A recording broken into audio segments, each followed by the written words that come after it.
तो ये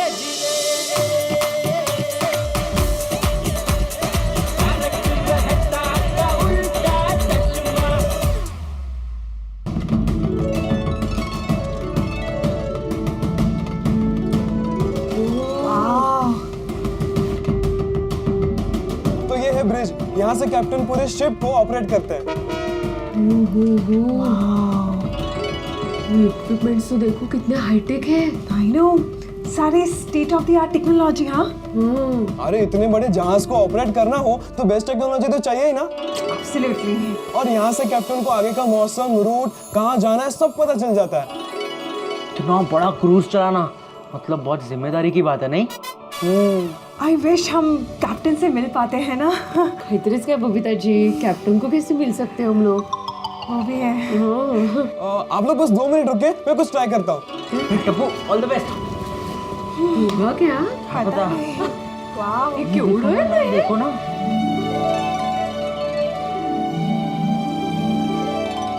गॉड, सुनिए सुनिए सुनिए, कैप्टन से मिलने की परमिशन मिल गई। Are you kidding me? हाँ, चलिए चलिए चलिए।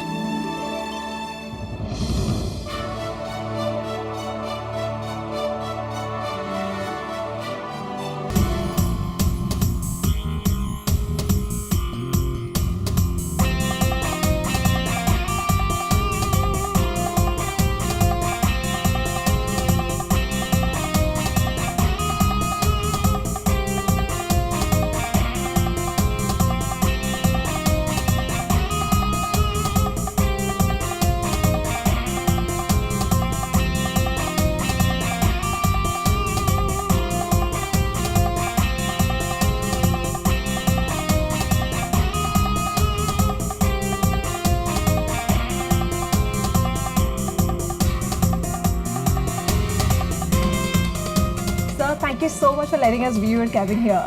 Well, it is my pleasure to have you here. Thank you. Thank you, sir. Thank you so much. We'll take your leave, sir. Thank Very you. good. We'll see you. Thank you. Bye. Bye bye. चलो चलो 5 बज गए, हम लोग 16 deck पे पहुंच जाते हैं। अरे यहाँ तो कोई नहीं है। अरे कहीं वो हमारा इंतजार करके चले तो नहीं गए? अरे शुभ शुभ बोलो डप्पू, अगर ऐसा हुआ ना तो इंडिया जाने का पूरा खर्चा हमें करना पड़ेगा जेब से। अरे नहीं नहीं। अरे भाई, खर्चा भी करना पड़ेगा और पता भी नहीं चलेगा कि वो कौन है। हाँ? और सबसे बड़ी प्रॉब्लम ये है कि मोबाइल में नेटवर्क आ नहीं रहा है, टिकट बुक कैसे करें? और सिंगापुर जाके अगर बुक किए तो एन मोमेंट पे 3-4 गुना महंगा टिकट मिलेगा भाई। हेलो गोकुल धाम।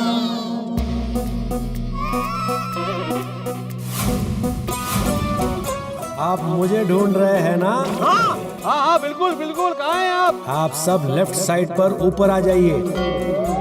ले बापू जी। मैं ऊपर ही आपको मिलूंगा। अरे भाई, आपके लेफ्ट नहीं, मेरे लेफ्ट। सब लोग सामने की साइड आइए। तो लेफ्ट बोला ना तुमने, लेफ्ट। दौड़िए दौड़िए दौड़िए, जल्दी आइए। मैं व्याकुल हो रहा हूँ आपसे मिलने के लिए। ओहो, आप लोगों ने बहुत टाइम लगा दिया, इसलिए मैं ही नीचे आ गया हूँ। आ जाइए, सब नीचे आ जाइए। काय चालले काय माणसाचं? कभी बोलता इधर जाओ, कभी बोलता उधर जाओ। अरे है किधर वो? सब लग गया ना चूना, देखना हो ना हो इसके पीछे सुंदर लाल ही निकलेगा। नहीं देखा, क्या छोटी मोटी प्लानिंग होना तो समझ में आता है। ये जिसने भी किया है इतनी बड़ी प्लानिंग की है, सोच समझ के किया है। सुंदरलाल होना आ रहा है पर इतना नहीं है। नहीं ना ना।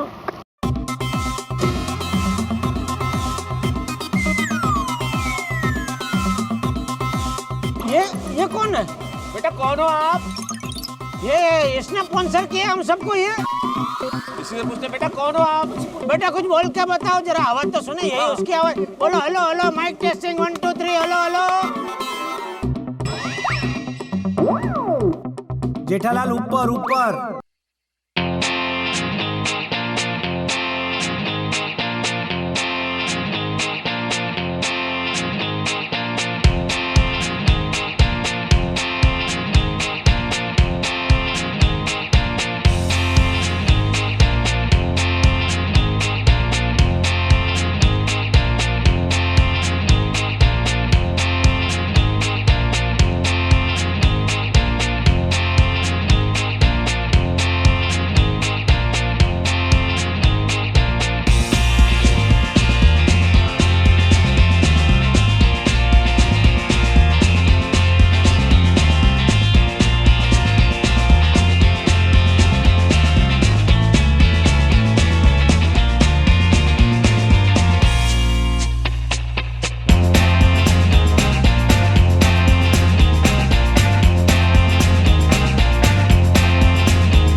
जेठालाल, सही बोलना। तुम टेंशन में थे ना कि कहीं ये सुंदर तो नहीं है। आपने तो मेरे मुंह की बात छीन ली। अंतर्यामी है आप तो एकदम। आसिफ भाई, इन सबके पीछे आप हैं? बस आपको जो सोचना है वो सोच लो। पर आपने ये सब क्यों किया? पोपटलाल, याद है उस दिन तुमने शादी के सिलसिले में मुझे फोन किया था? हाँ और हमारी लंबी चौड़ी बात हुई थी। हाँ मैंने ये भी कहा था कि मैं शादी के लिए पूरी मेहनत कर रहा हूँ। हाँ फिर मैंने तुमको ये भी कहा था कि भाई तुम्हारी कुंडली थोड़ी कॉम्प्लिकेटेड है, हाँ तो योग्य लड़की नहीं मिल रही है। फिर तुम मैरिज ब्यूरो में गए और वहां जो चित्रकार और पत्रकार का जो हादसा हुआ उससे मुझे भी दुख हुआ। जहां वो लड़की लोग चित्रकार पोपटलाल को ढूंढ रही थी और तुमको गहरा सदमा लगा और तुम मायूसी के पिंजरे में बंद हो गए। लेकिन आपको ये सब कैसे पता चला?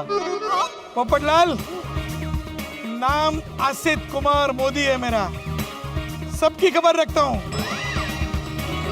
अरे हमारे जेठालाल है ना, उनका फोन आया था और मुझे सारी बात बताई कि पोपटलाल एकदम पोपट होके मायूसी के पिंजरे में उदास होके बैठा है। ना खाना खा रहा है, ना कुछ बातें कर रहा है, ना हंस रहा है, बस दुखी होके बैठा है। बोलो बोलो जेठालाल। हाँ अर्षद भाई, कैसे हैं? अरे भाई, तुम्हारा फोन आता है मैं खुश हो जाता हूँ। हैप्पी होली। हाँ हैप्पी होली, हैप्पी होली। और मेरी ओर से गोकुल धाम में सबको हैप्पी होली। नहीं जरूर जरूर बोलूंगा। और जेठालाल, कैसे चल रही है लाइफ? सब फर्स्ट क्लास, ठीक ठाक, मजे में हो ना? नहीं बिल्कुल नहीं अर्षद भाई। क्यों भाई, क्यों मजे में नहीं हो? गोकुलधाम सोसाइटी में इस बार होली की तैयारी नहीं हो रही है क्या? नहीं होली की तैयारी तो हर साल की तरह एकदम जोरों शोर से हो रही है, लेकिन फिर भी पूरी सोसाइटी में मायूसी का माहौल छाया हुआ है। मायूसी का माहौल गोकुलधाम में? हाँ सोचिए, जिस गोकुलधाम की हवा हमेशा खुशनुमा रहती है वो अचानक प्रदूषित हो गई है। निराशा ने पूरी हवा बिगाड़ कर रख दी है। एक काम करता हूँ, कल सुबह ना एक ट्रक भर के हंसी खुशी और मस्ती की हवा भिजवाता हूँ। नहीं अर्षद भाई, मजाक की बात नहीं है, आप प्लीज मजाक मत कीजिए। अरे मजाक तो तुम कर रहे हो। गोकुलधाम सोसाइटी में कभी मायूसी छाती है क्या? नहीं छाती है, लेकिन ये छाते वाले ने छवा दी है। एक काम करो जेठालाल, गहरी सांस लो और शांति से बताओ, पूरा विस्तार से बताओ, हुआ क्या है? अभी विस्तार से बताऊं तो जो पोपटलाल है वो शादी की बात को लेके इतना मायूस हो गया है कि निराशा के गहरे कुएं में एकदम तड़िए में जाके बैठ गया है और उसके जिम्मेदार सिर्फ और सिर्फ आप है। ए भाई, ओ जेठालाल, अरे भाई मेरे पे क्यों बिल फाड़ रहे हो? अरे भाई, मैं कैसे जिम्मेदार हो गया? अरे क्यों, आप ही ने कहा था ना कि भाई कुछ भी हो जाए इस साल मैं पोपटलाल की शादी करवा के रहूंगा। छाती ठोक के आपने इतने बड़े बड़े वादे तो किए, लेकिन अभी तक कुछ किया तो नहीं। हाँ सुनो भाई, बराबर है, मैंने वादे किए थे, वचन दिया है, और ये कि देखो कोई नेताओं जैसा वचन नहीं है, मैं उसके लिए दिल से मेहनत करता हूँ। बड़े बड़े ज्योतिष को कुंडली दिखाइए कि भाई बताओ ये पोपटलाल की शादी कब होगी। अभी क्या है, उसकी कुंडली थोड़ी कॉम्प्लिकेटेड है, शादी का योग जल्दी से बन नहीं रहा है। अभी मैं क्या कर सकता हूँ, मैं थोड़ी उसके लिए जिम्मेदार हूँ। आप लोग उसको समझाओ कि थोड़ी धीरज रखे। अरे आशीष भाई, अभी तक वो धीरज रख के ही तो बैठा था, लेकिन अभी मुझे लग रहा है कि उसकी धीरज खुट गई है। अरे भाई, ये शादी ब्याह का मामला है, शॉपिंग थोड़ी करने का है कि बाजार में गए और कुछ भी ढूंढ के लेके आए। पूरा जीवन बिताना है, कोई सुशील सुंदर कन्या मिलनी चाहिए, और पोपटलाल के लिए ऐसी वैसी कोई कन्या नहीं ढूंढ सकते हैं। अरे वो आप समझते हैं, मैं समझता हूँ, लेकिन पोपटलाल नहीं समझ रहा है ना, वो भी अधीरिया हो गया है और उसकी वजह से एकदम गंभीर होकर बैठ गया है। कुछ दिनों पहले मुझे पोपटलाल का फोन आया था, वो शादी को लेके थोड़ा तनाव में था, तो मैंने समझाया था कि भाई मैं करूंगा, चिंता मत करो। जब भी पोपटलाल कोई लड़की को मिलता है और शादी की बात नहीं बनती है तो वो थोड़े टाइम के लिए मायूस हो जाता है, लेकिन बाद में तो वापस खुश हो जाता है, जिंदगी खुशी से जीता है। तो ऐसे क्या हो गया जेठालाल, कुछ तो हुआ होगा। कुछ तो हुआ होगा क्या आशीष भाई, हुआ ही है। अभी कुछ दिन पहले किसी एक मैरिज ब्यूरो से उसको फोन आया कि भाई एक नहीं दो लड़कियों ने आप में इंटरेस्ट दिखाया है। ये उन 2 लड़कियों की फाइल है जिन्होंने आपसे मिलने में इंटरेस्ट दिखाया। आपके बायोडाटा में जो आपने अपने पेंटिंग्स के फोटोग्राफ अटैच किए हैं, उन्हें देख के ही तो उन दोनों अप्सराओं ने आपको सेलेक्ट किया है। मैंने अपने बायोडाटा में ऐसा कुछ नहीं लिखा है। Sorry sorry sir, extremely sorry, बहुत बड़ी मिसअंडरस्टैंडिंग हो गई है। क्या? सर मेनका और उर्वशी ने चित्रकार पोपटलाल को सेलेक्ट किया और मैंने गलती से आपको पत्रकार पोपटलाल को फोन कर दिया। नहीं, ये तो बहुत दुख की बात हो गई। जब से वो मेरे ब्यूरो से आया है तब से बस उदास होके सब उदास गाने ही गुनगुना रहा है। तो आप लोगों ने समझाया नहीं? अरे क्या बताऊं आशीष भाई, गोकुलधाम सोसाइटी के सभी जेंट्स ने समझाया, सभी लेडीज ने समझाया। अरे सब लेडीज तो उसकी मनपसंद जो वानगी थी वो बना के लेके गए, लेकिन वो अपनी उदासी से बाहर नहीं निकला तो नहीं निकला। एक काम करो, बापूजी को कहो, बापूजी बराबर पोपटलाल को समझाएंगे। अरे वो भी आजमा के देख लिया आशीष भाई, बापूजी को भी हमने भेजा, मतलब बापूजी भी गए उसे समझाने, लेकिन बापूजी से भी वो नहीं माना। अरे आप मानोगे नहीं आशीष भाई, आज होलिका दहन की पूजा में भी वो मौन व्रत धारण करके आया था, मुंह पे वो मास्क पहन के आया था, किसी से उसने कुछ बात नहीं की। वो घर से कुछ 3-4 चिट्ठी अलग अलग बना के लेके आया था। हम लोग में से कोई भी उससे कुछ पूछता था तो उसमें से एक चिट्ठी निकाल के हमको बता देता था। होलिका दहन की पूजा की और चुपचाप अपने घर चला गया। ओहो, ये तो बहुत गलत हो गया। उसका बर्ताव देख के तो लग रहा है वो भयंकर तनाव में है। हम सबको तो डर लग रहा है कहीं वो संसार का त्याग ना कर दे। ऐसा नेगेटिव मत बोलो, कुछ भी सब अच्छा होगा। हम भी चाहते हैं कि सब अच्छा हो, इसीलिए तो मैंने आपको फोन किया। कभी देखिए हम सबने तो कोशिश कर ली उसको उदासी से बाहर निकालने की, लेकिन वो हमारी तो बात मान ही नहीं रहा है। तो अभी आप भी कुछ कीजिए, उसको कैसे भी करके उदासी से जरा बाहर निकालिए प्लीज। लेकिन अभी इसमें मैं भी क्या कर सकता हूँ? देखो अभी आप लोग कुछ करो, कल रंगों की होली है, रंगों से खेलो, ढोल नगारे बजाओ, तो देखो पोपटलाल वापस वो खुश हो जाए और मायूसी के पिंजरे से बाहर निकल जाए। चलो ठीक है, एक और कोशिश करते हैं हम लोग। हम भी कुछ सोचते हैं, आप भी कुछ सोचिए।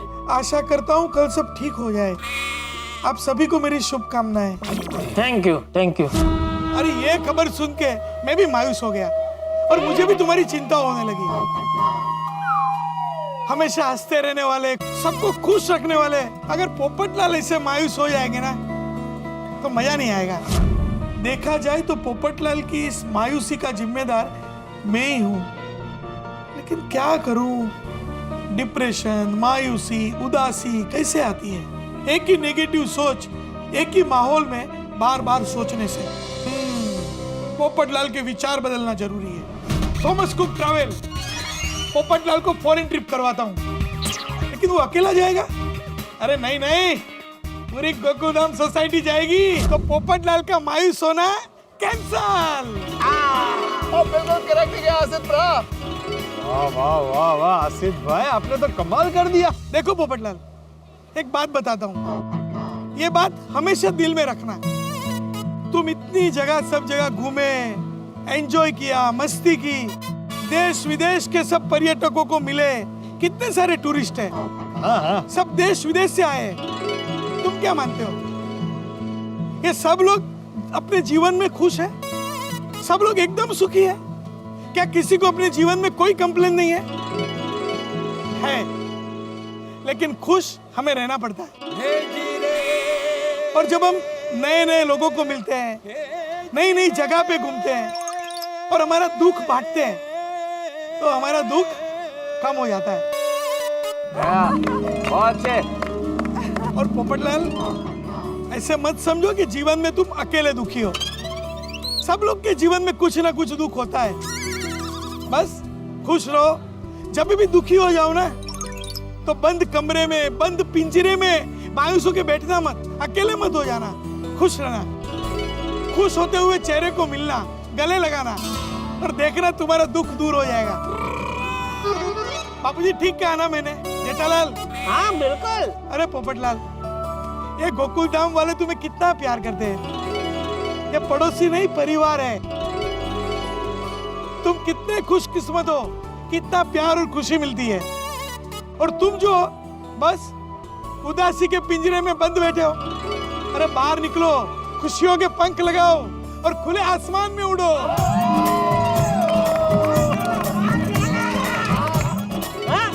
क्या बोला है आशीष भाई, क्या बोला है? वाह वाह वाह वाह। आपने पोपटलाल को खुशियों का उन्नत भाल दिया।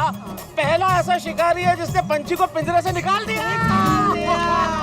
क्या बात है बेटा साहब। पहले पे देला चलने दो दौर। आशीष भाई और कुछ सुनाइए। अरे वो मुशायरा थोड़ी चल रहा है यार। अरे यार देखते हैं ना कौन जीतता है।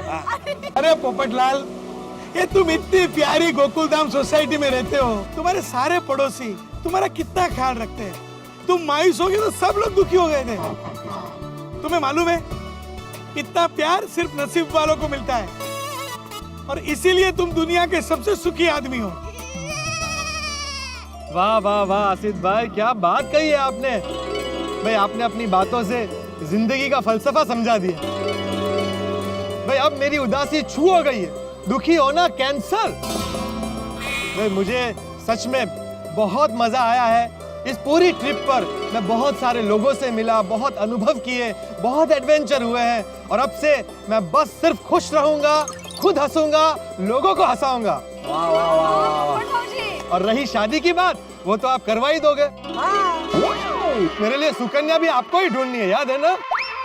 जब मैं भी मायूस हो जाता हूँ ना, तो मैं गोकुलधाम सोसाइटी में आ जाता हूँ और मेरा दिल भी खुश हो जाता है। बिल्कुल बिल्कुल। ये हुई ना बात बाबू। और अन्य बढ़िया टूर के लिए, शानदार टूर के लिए, बेहतरीन टूर के लिए, बहुत बढ़िया टूर के लिए असित मोदी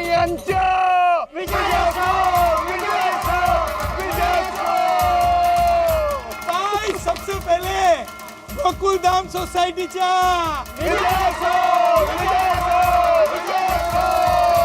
अच्छा दोस्तों मैं क्या कहता हूँ, इतनी अद्भुत जगह पे ये खुशी का अद्भुत मौका आया है तो गरबा तो होना ही चाहिए। क्या कहते हैं बाबूजी?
संभावनाएं गलत साबित हुई, झूठ निकला जो सोचा था हमने, सोचा था जो भी।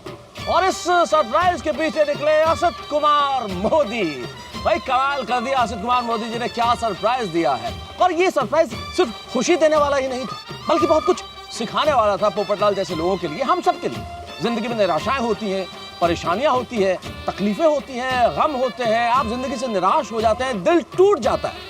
लेकिन इसका मतलब ये तो नहीं कि हम जीना छोड़ दें। अरे भाई निराशाएं किसके जीवन में नहीं आती, लेकिन जिंदगी बहुत खूबसूरत है। इस सरप्राइज ने हमें सिखाया दुनिया बड़ी रंगीन है, दुनिया में बहुत आनंद है, मौज है, मस्ती है, मुस्कुराहट है, ठहाके हैं, खुशियां हैं। इन्हें ढूंढना चाहिए। हर समस्या अपना समाधान साथ लेके आती है। इस समस्या का समाधान भी होगा, कहीं ना कहीं जरूर होगा, लेकिन जब तक समाधान न मिले तब तक खूब खुल के जिंदगी को जिए आप, और खूब आनंद उठाएं, और हंसी ठहाके और मुस्कुराहट की राह पे चलते रहें। तो यहाँ ये खूबसूरत सफर लौटेगा गोकुलधाम में, और गोकुलधाम में कौन सी नई परेशानी इंतजार कर रही है आपके ठहाकों के लिए, जानने के लिए देखते रहिए तारक मेहता का उल्टा चश्मा। देखते रहिए, हंसते रहिए।